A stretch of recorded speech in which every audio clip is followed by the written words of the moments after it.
Hi friends, ഇന്ന് ഞാൻ നിങ്ങളെ പരിചയപ്പെടുത്തുന്നത് ഒരു 2.1 ആംപ്ലിഫയർ ആണ്. ഇത് പെർ ചാനൽ 100 വാട്ട്സ് RMS വിധവും സബ്വൂഫർ 200 വാട്ട്സ് RMSലുമാണ് ഈ ആംപ്ലിഫയർ ചെയ്തിരിക്കുന്നത്. അപ്പോൾ നമുക്ക് വീഡിയോയിലേക്ക് പോകാം.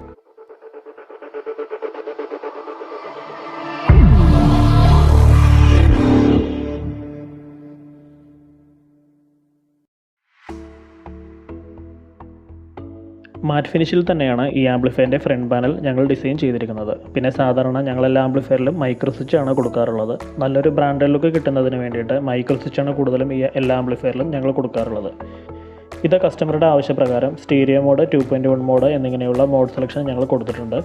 പവർ ഓൺ ചെയ്യുമ്പോൾ ആംപ്ലിഫയർ സ്റ്റീരിയോ മോഡിലായിരിക്കും ഉണ്ടാവുക. കാരണം കസ്റ്റമർ ഈ ആംപ്ലിഫയർ ഫുൾ ടൈം ടിവിയുമായി കണക്റ്റഡ് ആയിരിക്കും. അത്യാവശ്യം പാട്ട് കേൾക്കുമ്പോൾ മാത്രം സബ് വർക്ക് ചെയ്താൽ മതി എന്ന് പറഞ്ഞതുകൊണ്ടാണ് ഇങ്ങനെ ഒരു ഓപ്ഷൻ കൊടുത്തിരിക്കുന്നത്.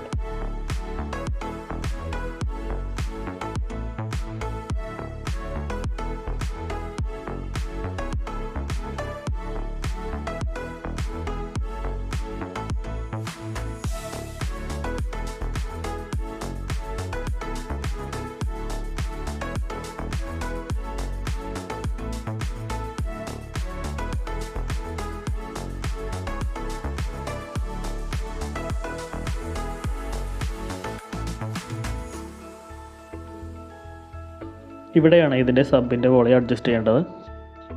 എക്സ്ട്രാ ഒരു മോഡ് സെലക്ട് ചെയ്യാനുള്ള ഒരു സ്വിച്ചും കൂടി ഇതിൽ ആഡ് ചെയ്തിട്ടുണ്ട്. ഭാവിയിൽ റിമോട്ട് മിസ് ആവുകയോ റിമോട്ടിൻ്റെ ബാറ്ററി ഡൗൺ ആവുകയോ ചെയ്താൽ അത്യാവശ്യം മോഡ് സെലക്ട് ചെയ്യാൻ വേണ്ടിയാണ് ഇങ്ങനെ ഒരു ഓപ്ഷൻ കൊടുത്തിരിക്കുന്നത്. കൂടാതെ ഫുൾ വൈറ്റ് ആയിട്ടുള്ള ഞങ്ങളുടെ തന്നെ ഒരു വിയോമീറ്ററും ഇതിൽ ആഡ് ചെയ്തിട്ടുണ്ട്.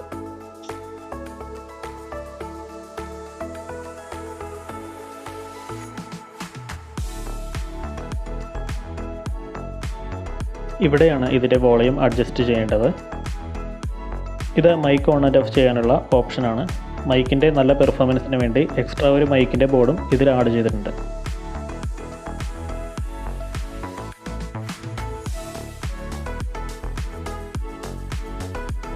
ഇനി നമുക്കിതിൻ്റെ ബാക്ക് സൈഡ് നോക്കാം. ഇങ്ങനെയാണ് ഇതിൻ്റെ ബാക്ക് സൈഡ് വരുന്നത്. ഇതിൽ ഒരു ഓക്സിലറി ഇൻപുട്ടും ഒരു ഓക്സിലറി ഔട്ട്പുട്ടും കൊടുത്തിട്ടുണ്ട്. ഓക്സിലറി ഔട്ട്പുട്ട് കൊടുത്തിരിക്കുന്നത് ഈ ആംപ്ലിഫയറിൻ്റെ ഓഡിയോ ഔട്ട്പുട്ട്, മൈക്ക് ഔട്ട്പുട്ട് ഉൾപ്പെടെ നിങ്ങളുടെ പക്കൽ മറ്റൊരു ഹോം തിയേറ്റർ ആംപ്ലിഫയർ ഉണ്ടെങ്കിൽ അതിലേക്ക് കണക്ട് ചെയ്യാൻ വേണ്ടിയാണ്. ഈ ആംപ്ലിഫയർ ഒരു 2.1 ആയാണ് ചെയ്തിരിക്കുന്നത്. കസ്റ്റമറുടെ ആവശ്യപ്രകാരം ഭാവിയിൽ 2.2ലേക്ക് അപ്ഡേറ്റ് ചെയ്യാവുന്ന രീതിയിലാണ് ഈ ആംപ്ലിഫയർ ചെയ്തിരിക്കുന്നത്. ഇതിൽ സബ്വൂഫർ പ്രീ ഔട്ട് എന്നുള്ള ഓപ്ഷൻ കൊടുത്തിരിക്കുന്നത് നിങ്ങളുടെ പക്കൽ ഒരു ആക്റ്റീവ് സബ്വൂഫർ ആണുള്ളതെങ്കിൽ അതിലേക്ക് കണക്ട് ചെയ്യാൻ വേണ്ടിയിട്ടാണ്. 12 വോൾട്ടിൻ്റെ കണക്ഷൻ കൊടുത്തിരിക്കുന്നത് ഞങ്ങൾ ചെയ്ത് കൊടുക്കാറുള്ള സ്പീക്കർ ബോക്സിലേക്ക് ഞങ്ങളൊരു ചെറിയൊരു ലൈറ്റ് സെറ്റപ്പും കൂടി ആഡ് ചെയ്ത് കൊടുക്കാറുണ്ട്. അതിലേക്ക് കണക്ട് ചെയ്യാനുള്ള ഓപ്ഷൻസ് ആണിത്.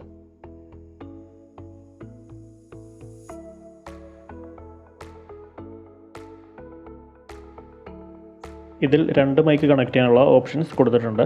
കൂടാതെ മൈക്ക് വോളിയം, മൈക്ക് എക്കോ, പിന്നെ സബ്വൂഫർ ഫ്രീക്വൻസി ഇവ അഡ്ജസ്റ്റ് ചെയ്യാനുള്ള ഓപ്ഷൻസും കൊടുത്തിട്ടുണ്ട്.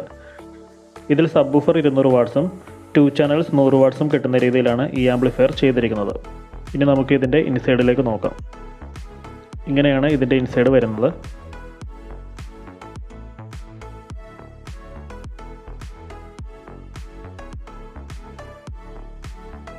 ഇതിൽ 3 ട്രാൻസ്ഫോർമറാണ് മെയിനായിട്ട് ഉപയോഗിച്ചിരിക്കുന്നത്. സബിന് വേണ്ടിയിട്ട് 27 വോൾട്ട് 8 ആംപിയറിൻ്റെ ഒരു ട്രാൻസ്ഫോർമറും, സ്റ്റീരിയോ ചാനൽസിന് വേണ്ടിയിട്ട് 27 വോൾട്ട് 5 ആംപിയറിൻ്റെ ഒരു ട്രാൻസ്ഫോർമറും, പിന്നെ 12 വോൾട്ട് റിലേ വെച്ചിട്ടാണ് ഇതിൻ്റെ സ്വിച്ചിങ് സർക്യൂട്ട് എല്ലാം ചെയ്തിരിക്കുന്നത്. അതിൻ്റെ റണ്ണിങ്ങിന് വേണ്ടിയിട്ട് ഒരു 27 വോൾട്ട് 1 ആംപിയറിൻ്റെ ട്രാൻസ്ഫോർമറും ഇതിൽ ആഡ് ചെയ്തിട്ടുണ്ട്. ഇതിൽ സബിന് വേണ്ടിയിട്ട് 4700 മൈക്രോ ഫാരഡിൻ്റെ 6 കപ്പാസിറ്ററുകളും, സ്റ്റീരിയോ ചാനൽസിന് വേണ്ടിയിട്ട് 4700 മൈക്രോ ഫാരഡിൻ്റെ 4 കപ്പാസിറ്ററുകളാണ് കൊടുത്തിട്ടുള്ളത്. ഇതിൽ 2.1 ആംപ്ലിഫയർ ബോർഡായിട്ട് ഇതിൽ ഉപയോഗിച്ചിരിക്കുന്നത് IRF 240 9040 പെയറായി വരുന്ന മോസ്ഫെറ്റിൻ്റെ ബോർഡാണ്.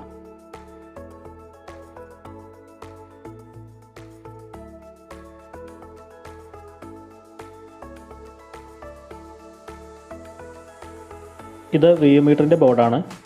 കൂടാതെ ഒരു 4 ചാനൽ സ്പീക്കർ പ്രൊട്ടക്ഷൻ ബോർഡും ഇതിൽ ആഡ് ചെയ്തിട്ടുണ്ട്. സബ് ഫിൽട്ടർ ബോർഡായിട്ട് ഇതിൽ ഉപയോഗിച്ചിരിക്കുന്നത് വിന്നർ എന്നൊരു കമ്പനിയുടെ സബ് ഫിൽട്ടർ ബോർഡാണ്. നല്ലൊരു സ്മൂത്ത് ആയിട്ടുള്ള ബാസാണ് ഈ സബ് ഫിൽട്ടറിൽ നിന്നും കിട്ടുന്നത്. കൂടാതെ മൈക്കിൻ്റെ ഒരു എക്സ്ട്രാ ഒരു ബോർഡും ഇതിൽ ആഡ് ചെയ്തിട്ടുണ്ട്. ബാസ് ട്രബിൾ ബോർഡായിട്ട് ഇതിൽ ഉപയോഗിച്ചിരിക്കുന്നത് വിൻടെക്കിൻ്റെ ബാസ് ട്രബിൾ ബോർഡാണ്.